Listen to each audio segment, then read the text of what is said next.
केंद्राकडनं काल देण्यात आलेला निवडणुकीच्या अगोदर हा गेले किमान एक 15 ते 20 वर्ष आम्ही सगळे महाराष्ट्रातले शिवसेना तर आहेच, पण महाराष्ट्रातले मराठी खासदार असतील किंवा आतापर्यंत आलेली सरकार असतील, त्यांनी मराठी भाषेला अभिजात भाषेचा दर्जा मिळावा म्हणून सातत्यानं प्रयत्न केले, पाठपुरावा केला. प्रत्येक मुख्यमंत्र्यांनी आतापर्यंत हे प्रस्ताव पाठवले आणि मराठी भाषेचं शेकडो वर्षापासूनचं योगदान देशाच्या संस्कृतीमध्ये याविषयी पुरावे दिले. अनेकदा आम्हाला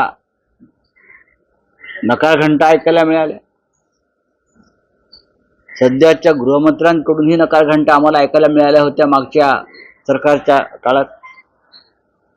तरीही जेव्हा जेव्हा संसदेचं सत्र सुरू होतं प्रत्येक सत्रामध्ये महाराष्ट्रातले खासदार हे अभिजात भाषेच्या संदर्भातली मागणी करत राहिले, संबंधित मंत्र्यांना भेटत राहिले. अखेर काल ही घोषणा झाली,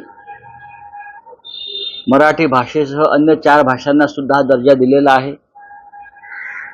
त्याबद्दल आम्ही आनंद व्यक्त केलेला आहे आणि या निर्णयाचं स्वागत केलेलं आहे. एक बऱ्याच कालखंडापासून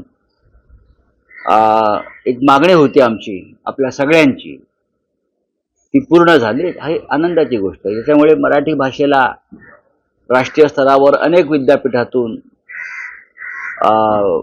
आपलं स्वतःचं स्थान निर्माण करता येईल. अनेक गोष्टी आहेत. म्हणजे एकच गोष्ट नाही, मराठी भाषेच्या विकासासाठी केंद्राकडून आपल्याला पाठबळ मिळेल. अर्थात मराठी भाषा ही छत्रपती शिवाजी महाराजांची भाषा आहे, लक्षात घ्या. मराठी भाषा छत्रपती शिवाजी महाराजांची भाषा आहे, ज्ञानेश्वरांची भाषा आहे, डॉक्टर बाबासाहेब आंबेडकरांची भाषा आहे, बाळासाहेब ठाकरेंची भाषा आहे, महात्मा फुल्यांची भाषा आहे. आणि या भाषेला हा जो दर्जा दिलेला आहे अभिजात भाषेचा, त्याच्यामुळे या भाषेची प्रतिष्ठा आणि सन्मान नक्कीच वाढला आहे. मराठी माणसाला भाषेला प्रतिष्ठा मिळाली, पण मराठी माणसाला प्रतिष्ठा देण्याचं काम बाळासाहेब ठाकरेंनी केलं. महाराष्ट्राला, मराठी माणसाला, मराठी भाषेला, कारण एकेकाळी ही भाषा ही हमालांची, घाट्यांची भाषा म्हणून हिणवली जात होती आणि बाळासाहेबांनी या भाषेला जी प्रतिष्ठा दिली ते सुद्धा आपल्याला विसरता येणार नाही.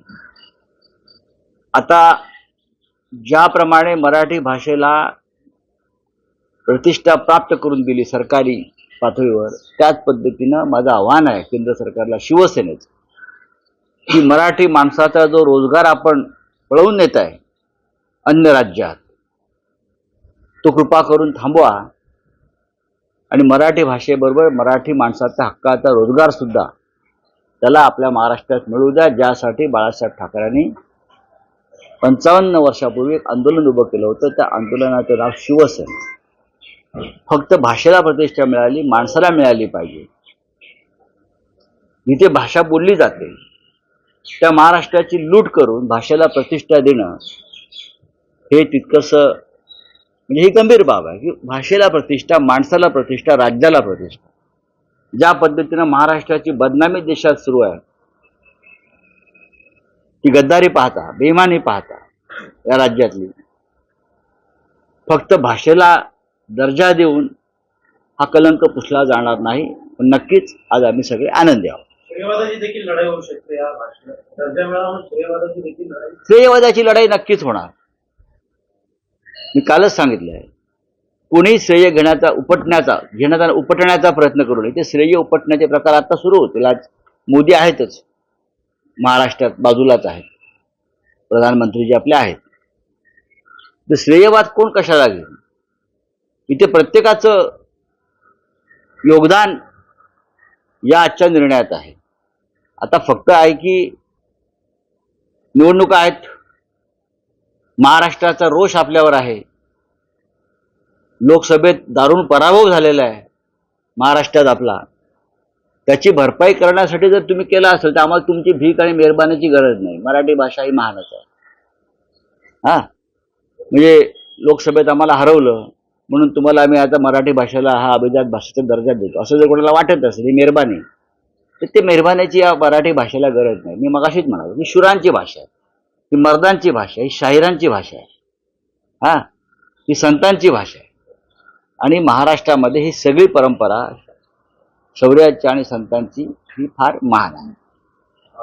दुसरीकडे पाहतो तर काँग्रेस आणि राष्ट्रवादी शरदचंद्र पवार पक्षाला MIM कडनं पत्र लिहिण्यात आलेलं आहे आणि 28 जागा संदर्भात मागणी देखील केली आहे. या संदर्भात प्रस्ताव पाठवावा असं देखील काँग्रेस आणि राष्ट्रवादी काँग्रेसमधून सांगण्यात आलेलं होतं MIMला. नेमकी शिवसेनेची या संदर्भात नाही, शिवसेनेची भूमिका स्पष्ट आहे. आपल्या आघाडीमध्ये आधीच भरपूर पक्ष झालेले आहेत. काँग्रेस, राष्ट्रवादी, शिवसेना हे 3 प्रमुख पक्ष आहेत. याशिवाय CPI म्हणजे कम्युनिस्ट पक्षाचे दोन्ही भाग जे आहेत ते शेतकरी कामगार पक्ष आहे. मुस्लिम समाजाचं नेतृत्व करणारा समाजवादी पार्टी आहे, शेका पक्ष आहे. रिपब्लिकन पक्षाच्या काही संघटना आमच्या आघाडीमध्ये आहेत. आता सगळ्या परिस्थितीमध्ये नवीन पक्षाला जागा देणं 288 मध्ये आम्हाला कठीण दिसतंय. पण जर माननीय पवार साहेबांनी त्या संदर्भात काही भूमिका घेतली असेल तर आम्ही त्यांच्याशी चर्चा करू. तो मराठी भाषा को सम्मान दिया गया। देखिए, बहुत बड़ा सम्मान है। मराठी भाषा को क्लासिकल लैंग्वेज जिसे हम अभिजात भाषा का दर्जा बोलते हैं, मराठी और बंगाली को दिया है, असमी को दिया है, पाली भाषा को दिया है, अर्धमागवी प्राकृत भाषा को दिया है। ऐसे 5 भाषाओं का सम्मान करने वाला निर्णय का केंद्र सरकार ने किया है। सालों साल से महाराष्ट्र से ये मांग उठती रही है कि मराठी भाषा छत्रपति शिवाजी महाराज की भाषा है, संतों की भाषा है, डॉक्टर बाबा साहेब आम्बेडकर जी की भाषा है, संविधान की भाषा है, महात्मा फुले की भाषा है मराठी, बाला साहब ठाकरे जी की भाषा है। तो ये भाषा को आप सम्मान देना चाहिए, अभिजात भाषा का, हमारी मांग रही। और लगभग राज्य की सभी पार्टी के नेताओं ने, मुख्यमंत्रियों ने, सरकारों ने मांग अब तक 30-35 साल से ये मांग करते आए हैं। जब भी संसद का सत्र शुरू होता था तो चाहे लोकसभा हो चाहे राज्यसभा हो, हमेशा ये मुद्दा महाराष्ट्र के सांसदों की तरफ से उठता रहा है। शिवसेना भी उसमें शामिल रही और हम प्रधानमंत्री जी को हमेशा, या गृह मंत्री जी को, या कल्चरल मिनिस्टर को हमेशा इस बारे में हमारा डेलीगेशन मिलता रहा। तो ये अगर ये आज हुआ है तो ये सबका योगदान है, किसी एक पार्टी का या किसी एक व्यक्ति का श्रेय नहीं है। वो तो लेगी भाई, बीजेपी तो कौन सा भी कैसा भी क्रेडिट ले सकती है। हाँ, कोरोना का भी क्रेडिट लेना चाहिए ना, तो लेना, उनका ही क्रेडिट है। इतने लोग मरे इस देश में, महाराष्ट्र में। देखिए, बात मराठी भाषा की है, वैसी मराठी मानुष की प्रतिष्ठा की। बाला साहब ठाकरे ने शिवसेना की स्थापना की मराठी भाषा और मराठी मानुष को सम्मान देने के लिए, ये मत भूलिए।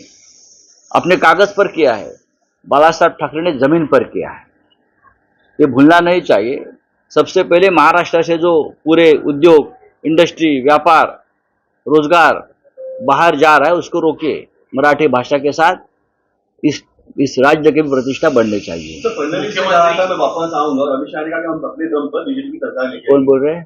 फडणवीस ने कहा था एक टाइम पे कि मैं अपने दम पे सरकार, मैं वापस आऊंगा, और बीजेपी ने भी दम पर लिखा है अमित शाह ने कि हम अपने दम पे सरकार हाँ हाँ, दम मारो दम। उनकी सीट चली 160 की है, तो बाकी जो उनके सहयोगी हैं, उनका इस पर क्या रोल बात है? ऐसी है कि उनका सम्मान, उनकी बात है।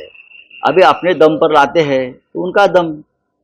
एक सिनेमा निकालो, दम मारो दम में, लोग बहुत सिनेमा निकालते आजकल। उनका दम है तो हमारा भी दम है ना, हमारे में दम नहीं है क्या? महाराष्ट्र में अगर दम है तो शिवसेना में है, शरद पवार साहब में है, राष्ट्रवादी कांग्रेस पार्टी में दम है।